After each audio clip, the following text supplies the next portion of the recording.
కులాలు అంటున్నారు. ఇక్కడ ఉన్నటువంటి ఎస్సీ బీసీల వర్గాలలో రెడ్లు వస్తారు, శూద్రులు కమ్మలు వస్తారు. ఇలాంటి ఇప్పుడైతే ఎవరైతే అగ్రవర్ణ అంటున్నారో ఆ కులాలు కూడా ఒకప్పుడు శూద్ర కులాలుగానే ఉంటా. చీకటి రోజుల్లో నుంచే ఈ శూద్ర కులాల్లో నుంచే మహాత్మా జ్యోతిరావు ఫులే జన్మించి ఈ చీకటి రోజుల్ని రూపుమాపడానికి భారతదేశంలో ఎన్నో పోరాటాలు చేస్తూ సంఘ సంస్కరణతో పనులు చేస్తూ ఆయన చిన్నతనంలోనే తల్లిని పోగొట్టుకొని వాళ్ళ తండ్రి గోవింద్ అనే ఆ తండ్రితో ప్రోత్సాహంతో చదువుకొని ఈరోజు భారతదేశంలోనే అత్యంత ఉన్నత శిఖరానికి పోయినారంటే ఇది మహాత్మా జ్యోతిరావు ఫులే అని చెప్పేసి. ఇది మహాత్మా అనే పేరు కూడా గాంధీ కాదు. ఇక్కడ మహాత్మా అనేది జ్యోతిరావు ఫులేకి రావాలా, కానీ గాంధీ స్వతంత్రం చెప్పినాడని చెప్పేసి కళ్ళపుల్లు కబరాలు చెప్పుకుంటూ వాళ్ళు మహాత్మా వాళ్ళందుకు వాళ్ళు బిరుదులిచ్చుకొని భారతదేశంలో చెలాగవుతున్నారు. అంటే బ్రాహ్మణయుజంలో ఏ స్థానంలో ఉన్నా కూడా వాళ్ళు గొప్పగా చరిత్ర చెప్పుకొని పోతున్నారు. కానీ ఈ భారతదేశంలో శూద్ర కులాల్లో పుట్టినటువంటి మహాత్మా జ్యోతిరావు ఫులేని నేటికి కూడా బీసీలు తెలుసుకోకపోవడం వాళ్ళకి చాలా బాధాకరం. ఎందుకంటే శూద్ర కులాల్లో ఉన్నటువంటి మహాత్మా జ్యోతిరావు ఫులేని ప్రతి ఒక్కరు భారతదేశంలో గౌరవించాలా. ఆఖరికి బ్రాహ్మణ స్త్రీలకు కూడా చదువు చెప్పినటువంటి మహాపురుషులు మన జ్యోతిరావు ఫులే, సావిత్రిబాయి ఫులే.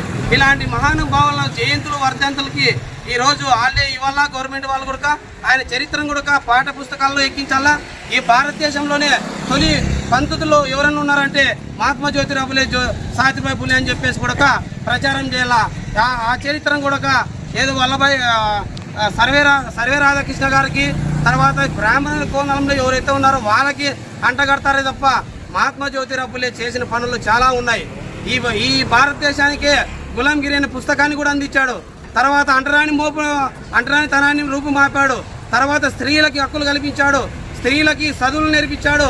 ఈరోజు భారతదేశంలోని ఈరోజు స్త్రీలు బ్రాహ్మణ స్త్రీలు కావచ్చు, ఉన్నత వర్గాల స్త్రీలు కావచ్చు, లేని కుటుంబాల నుంచి వచ్చిన స్త్రీలు కావచ్చు ఈరోజు హక్కులు పొంది చదువుకొని ముందుకు పోతున్నారంటే ఆనాడు మహాత్మా జ్యోతిరావు ఫులే ఆయన భార్య సత్యమని స్థాపించి బళ్ళు స్థాపించి చదువులు నేర్పించిన చరిత్ర అని చెప్పేసి ఈరోజు ప్రతి ఒక్కరికి తెలియజేస్తున్నాం. అంతేకాకుండా భారతదేశంలోనే 4 వర్ణాలు అంటే అతిసూత్రులుగా ఎస్సీ ఎస్టీలని ఊరు బయట పెట్టి అతిసూత్రులుగా ప్రకటించిన రోజుల్లో అలాంటి అతిసూత్రులను కూడా గ్రామాల్లోకి పిలుచుకొచ్చి ఎస్సీ ఎస్టీలకి చదువులు నేర్పించినట్టు మహాన దేవుళ్ళు ఎవరన్నా ఉన్నారంటే కూడా ఈ భారతదేశంలో మహాత్మా జ్యోతిరావు ఫులే, సావిత్రిబాయి ఫులే. అలాంటి ఘనమైన చరిత్ర కలిగిన మహాత్మా జ్యోతిరావు ఫులే, సావిత్రిబాయి ఫులేని ఈరోజు కులానికి అంటగట్టి సూత్ర కులాల నుంచి వచ్చినటువంటి వాళ్ళు అని చెప్పేసి ఈ రోజుకి కూడా ఆయనకి భారతరత్న బిరుదు ఇవ్వడం లేదు. ఈ రోజుకి కూడా ఆయనకి ప్రభుత్వ పాఠశాలలో వాళ్ళ చరిత్రను తెలియజేపరచడం లేదు. అంటే ఈ భారతదేశంలో ఆర్యులు మనువాద సిద్ధాంతం గ్రంథాలు ఎవరైతే పరిపాలిస్తున్నారో కుట్రపూరితంగా ఇలాంటి మహానుభావులని చరిత్రకి ఎక్కుకోకుండా హీనం చేస్తున్నారు మిత్రులారా. కావున ఈ సోషల్ మీడియా కానీ ఈ సెల్లుల ద్వారా కానీ ప్రతి ఒక్కరు బీసీ కులస్తులు ముఖ్యంగా చెప్తున్నా, బీసీలో ఎన్నైతే 52% ఉన్న ఉప కులాలన్నీ మొత్తం అన్ని మహాత్మా జ్యోతిరావు ఫులే, సావిత్రిబాయి ఫులే గురించి తెలుసుకొని ఆయన నాటిన విత్తనం రాజ్యాధికారము, విప్లవము, తర్వాత సమసమాజ నిర్మాణము ఇవన్నీ మనసులో పెట్టుకొని ప్రతి ఒక్క ఇంటికి ఒక యువతని త్యాగం చేసి మహాత్మా జ్యోతిరావు ఫులే అంబేద్కర్ అడుగు జాడల్లో నడిపినప్పుడు ఈ భారతదేశము సస్యశాలమై సమసమాజ నిర్మాణం జరుగుతూ ముందుకు పోతుందని చెప్పేసి ఈ జయంతి సందర్భంగా మేము తెలియజేస్తున్నాం మిత్రులారా. ఇంత మహత్తమైన కార్యక్రమాలు చేసినటువంటి మహనీయులకి మనం ఈరోజు వర్ధంతులు జయంతులు చేయాలంటే దాదాపు ఇక్కడ ఉన్నటువంటి వాళ్ళము సరిగ్గా కలవలేకపోతున్నాం. భారతదేశంలో సూత్ర కులాలు కలవాలి, భారతదేశంలో అతి సూత్రాలు లేనటువంటి ఎస్సీలు కలవాలి. ఈరోజు ముఖ్యంగా ఎవరైతే మహాత్మా జ్యోతిరావు ఫులే ఉన్నారో ఆయన గురువుగా స్వీకరించి డాక్టర్ బాబాసాహెబ్ అంబేద్కర్ గారు ఈరోజు ఆయన సిద్ధాంతాలు ఆయన చేసిన గులాంగిరి పుస్తకాలు ఆయన ఎన్నో చరిత్ర కలిగిన పుస్తకాలను చదివి ఈరోజు బాబాసాహెబ్ అంబేద్కర్ గారు ఒక రాజ్యాంగం రాసి ఆయన గురువుగా స్వీకరించుకొని ఆయన చేసిన సిద్ధాంతాన్ని మళ్ళీ బీసీలు కూడా పంచాలని చెప్పేసి 52% చట్టసభల్లో రాజ్యాంగం ద్వారాగా మన సిద్ధాంత గ్రంథాన్ని అణచివేసి దాని మంటల్లో కాల్చేసి మన రాజ్యాంగ గ్రంథాన్ని తీసుకొచ్చి ఈరోజు బీసీలకి హక్కు కలిగించినటువంటి డాక్టర్ బాబాసాహెబ్ అంబేద్కర్ గారు గురువుగా స్వీకరించినది మహాత్మా జ్యోతిరావు మిత్రులరా. ఈ విధంగా చరిత్రను తెలుసుకొని ప్రతి ఒక్కరూ ముందుకు వచ్చి ఈ భారతదేశంలో మనము రిజర్వేషన్ ద్వారా ఎవరైతే హక్కులు పొందుతున్నారో బీసీలు ఈ భారతదేశంలో కానీ ఈ రాష్ట్రంలో కానీ ముఖ్యమంత్రులు ప్రధానులు కావాలా. అలాంటిది ఈరోజు కొన్ని వర్గాలు మాత్రమే 100కి 15%, 5% ఉన్న వాళ్ళు మాత్రమే రాజ్యాలు వెళ్తూ ముందుకు పోతున్నారంటే మనము యువత కానీ, ఇక్కడ ఉన్నటువంటి బీసీ కులాలు కానీ, ఇక్కడ ఉన్నటువంటి ఎస్సీ కులాలు కానీ, ఇక్కడ ఉన్నటువంటి వాళ్ళందరూ కూడా నిజమైన చరిత్ర తెలుసుకోవడం వల్లనే ఈరోజు ఉన్న 5%, 10% అందరం ఎక్కించి రాజ్యం వెళుతున్నాం మిత్రులారా.